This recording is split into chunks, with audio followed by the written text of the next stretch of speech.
MLA మంత్రి అయ్యారు. 5 ఏళ్లుగా పార్టీకి అండగా నిలిచిన మాజీ ఎమ్మెల్యే సరైన గుర్తింపు దక్కడం లేదన్న అసంతృప్తితో ఉన్నారు. కలిసి పనిచేయాల్సిన నేతలు కయ్యానికి కాలు దువ్వుతున్నారు. కరవమంటే కప్పకు కోపం, విడవమంటే పాముకు కోపం అన్నట్లే ఉందట అక్కడి రాజకీయం.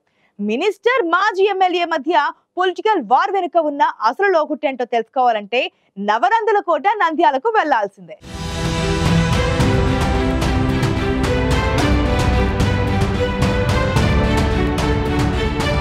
ఎన్నికల ముందు త్యాగాలు, అధికారంలోకి వచ్చాక అసంతృప్తులు. నంద్యాల టీడీపీలో ఒకదాని వెనుక ఒకటిగా తలనొప్పులు పెరుగుతూనే ఉన్నాయి. గత ఎన్నికల్లో మాజీ మంత్రి ఫరూక్ ని నంద్యాల బరిలో నిలబెట్టింది టీడీపీ హైకమాండ్. ఆయనకు టికెట్ ప్రకటించినప్పటి నుంచి తీవ్ర అసహనంతో ఉన్న నియోజకవర్గ టీడీపీ ఇన్ఛార్జి మాజీ ఎమ్మెల్యే భూమా బ్రహ్మానందరెడ్డి ప్రచారంలో కూడా మమ అనిపించారట. విజయం సాధించాక మంత్రి ఎన్ఎండి ఫరూక్ ఇదే విషయాన్ని టీడీపీ అధిష్టానం దృష్టికి తీసుకువెళ్లారట. దీంతో నేతల మధ్య గ్యాప్ పెరిగినా పార్టీ పెద్దల జోక్యంతో చివరికి నేతలిద్దరూ వెనక్కి తగ్గారట. పార్టీ అధిష్టానం క్లాస్ తీసుకోవడంతో ఫరూక్ బ్రహ్మానందరెడ్డి కలిసి మీడియా ముందుకొచ్చారు. భాయ్ భాయ్ అంటూ చెట్టాపట్టాలేసుకుని చేతులు కలిపేసుకుని తమ మధ్య విభేదాలే లేనట్లు ఆస్కార్ లెవెల్లో కలరింగ్ ఇచ్చేశారు. ఇది చూసి ఊపిరి పీల్చుకున్న టీడీపీ తమ్ముళ్లకు ఆ సంతోషం ఎక్కువ రోజులు నిలవలేదు.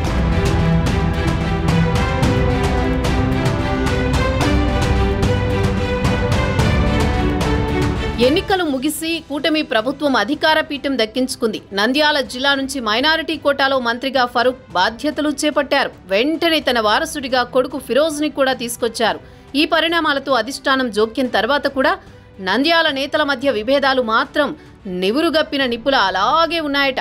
మంత్రి హోదాలో ఫరూక్ నంద్యాలలో చక్రం తిప్పడం మొదలు పెట్టడంతో తమకు తమ నాయకుడికి సరైన ప్రాధాన్యం దక్కడం లేదని భూమా బ్రహ్మానందరెడ్డి వర్గీయులు బహిరంగంగానే ఆరోపిస్తున్నారు. జనసేన అధినేత డిప్యూటీ సీఎం పవన్ కళ్యాణ్ జన్మదిన వేడుకల్లో మంత్రి కొడుకు ఫిరోజ్, భూమా బ్రహ్మానందరెడ్డి వర్గీయుల మధ్య ఫ్లెక్సీ వార్ నేతలిద్దరి మధ్య అగాధాన్ని మరింత పెంచిందంటున్నారు. మంత్రి ఫరూక్ కుమారుడు ఫిరోజ్ పై ఈ మధ్య టీడీపీ కార్యాలయం దగ్గరే 4 యువకులు దాడికి ప్రయత్నించడం నంద్యాల టీడీపీలో తీవ్ర కలకలం రేపింది.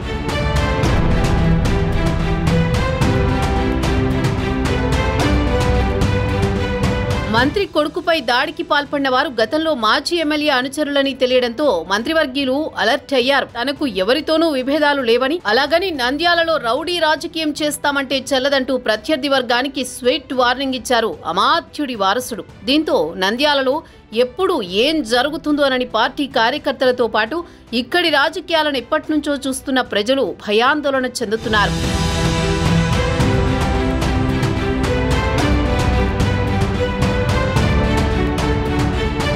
భూమా నాగిరెడ్డి హఠాన్ మరణంతో రాజకీయాల్లోకి వచ్చారు భూమా బ్రహ్మానందరెడ్డి. ఉప ఎన్నికల్లో గెలిచి తొలిసారి అసెంబ్లీలోకి అడుగుపెట్టారు. మొన్నటి ఎన్నికల్లో టికెట్ దక్కుంటే కూటమి ప్రభుత్వంలో యువ ఎమ్మెల్యేగా తనకు ప్రాధాన్యం ఉండేదన్న అసంతృప్తితో ఆయనున్నారు. సీనియర్ కోసం సీటు త్యాగం చేస్తే రాజకీయంగా తనకు ప్రాధాన్యం లేకుండా పోయిందనే అసంతృప్తితో రగిలిపోతున్నారు. మంత్రి ఫరూక్ తన కొడుకు రాజకీయ భవిష్యత్తు కోసం తనను, తన అనుచరులను అన్ని విషయాల్లో చిన్నచూపు చూస్తున్నారని భూమా బ్రహ్మానందరెడ్డి టీడీపీ అధినేత దృష్టికి తీసుకువెళ్లినట్టు టీడీపీ శ్రేణుల్లో చర్చ జరుగుతోంది.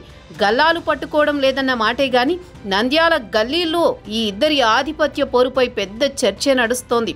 నంద్యాల రాజకీయం ఏ నిమిషానికి ఎలాంటి మలుపు తిరుగుతుందో చూడాలి మరి.